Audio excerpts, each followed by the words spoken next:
Alright, so for this variation, what our goal is to actually get our pelvis to posteriorly tilt a little bit prior to doing the movement. That'll come with some spinal flexion, and that's fine. Don't worry about that. It's fine in a little bit because that's not what we're focusing on. Once we're in that body position, right, we want to make sure that our toes, even because when we go into a glute squeeze, we will supinate. We want to make sure that our toes are still on the ground, the inside toes. We don't want it to be like this. Okay? So what we're going to do, we're going to start with that body position. We're going to tuck underneath of ourselves. We can stay relatively upright, maybe a nice soft bend in the knee, it doesn't have to be anything aggressive.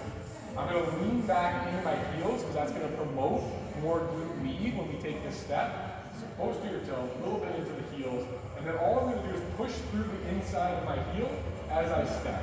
And I'm just trying to keep that little bit of a tilt as I walk. So it'll look like this. Tuck, toes on the ground, inside heel, push. Inside heel, push. And to truly get abduction, what we need is for our hip bone to depress and then push. If we elevate, we're not actually using glute med, we're using QL and obliques. So we want to make sure that we posterior tilt into the heels, so we sit back a little bit, and then we think about letting the hip depress and then push ourselves.